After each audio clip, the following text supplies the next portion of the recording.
All of his co-workers were gone. What could it mean? Stanley decided to go to the meeting room. Perhaps he had simply missed a memo.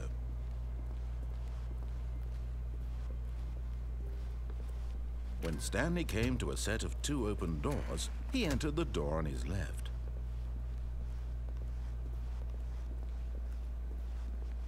Yet there was not a single person here either.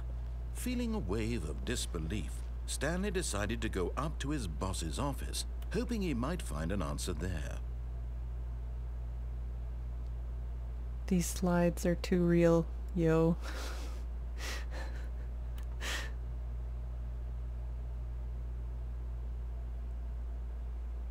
Oh God, why?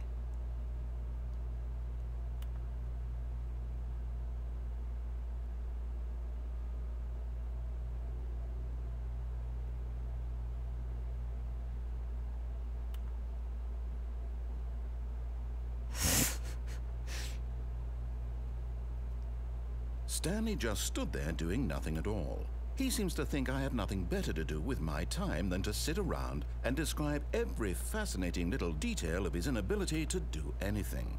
This is why Stanley and I are on such good terms. Please no more charts, I'm begging. Stop, stop, stop.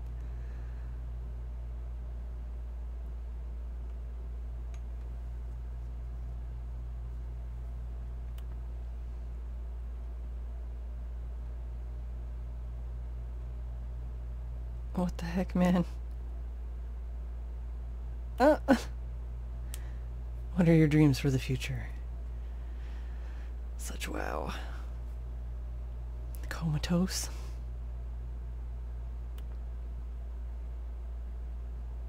Alright. Well, synergize. Yep. Monetize. Yep. Alright, what was I doing? Gotta tell me what to do, bro. Coming to a staircase, Stanley walked upstairs to his boss's office. We're gonna try it your way this time. Holy jeez.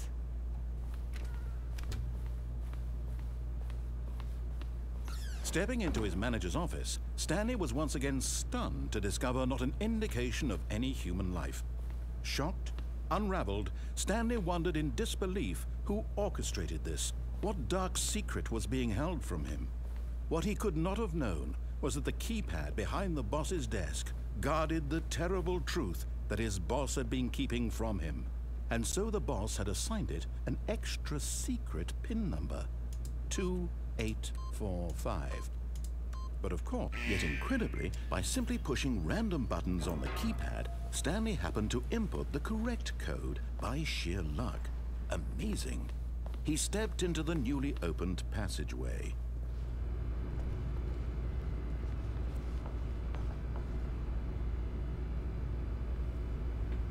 I guess I'll press this giant red button.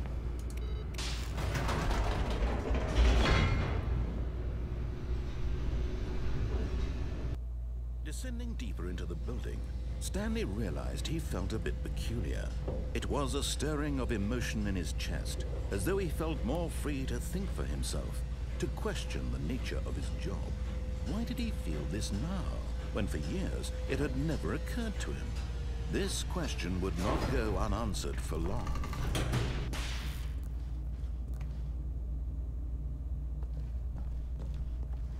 Stanley walked straight ahead through the large door that read Mind Control Facility.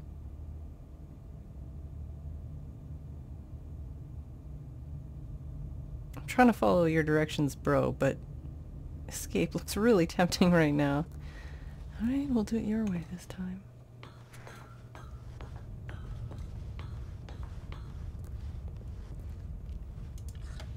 The lights rose on an enormous room packed with television screens. What horrible secret did this place hold? Stanley thought to himself. Did he have the strength to find out? I mean, I'm stuck in here. Oh, wait. I'm not stuck yet.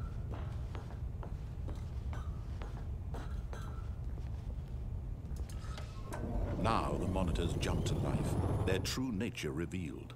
Each bore the number of an employee in the building, Stanley's co-workers. The lives of so many individuals reduced to images on a screen. and Stanley, one of them, eternally monitored in this place where freedom meant nothing. Alright, and there's a thing.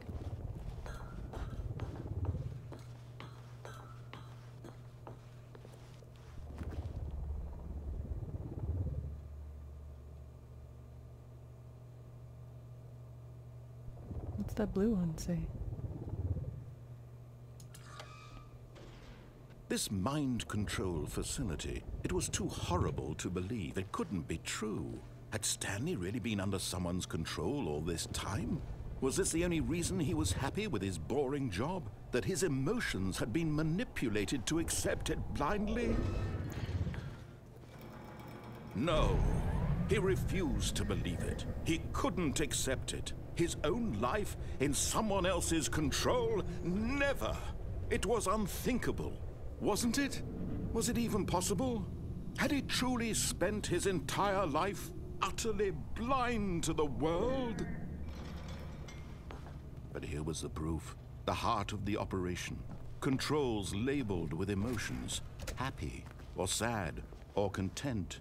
Walking, eating, working. All of it monitored and commanded from this very place. And as the cold reality of his past began to sink in, Stanley decided that this machinery would never again exert its terrible power over another human life. For he would dismantle the controls once and for all.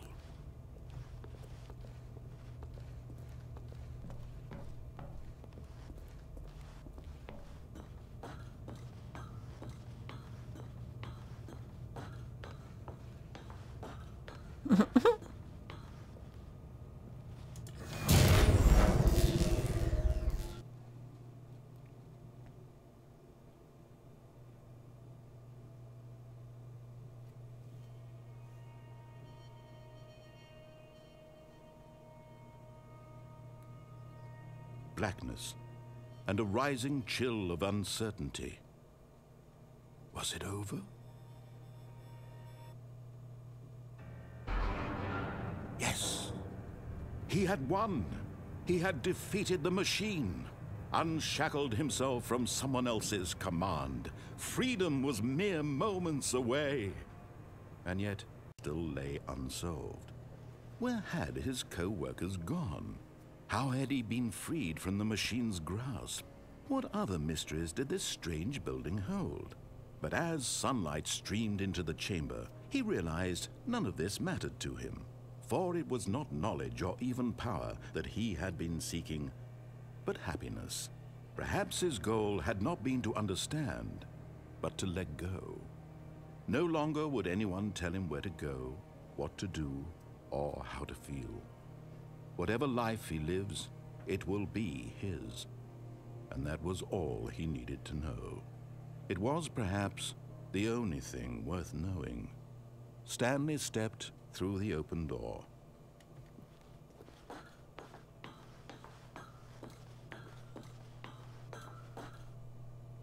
Stanley felt the cool breeze upon his skin, the feeling of liberation, the immense possibility of the new path before him. This was exactly the way, right now, that things were meant to happen. And Stanley was happy.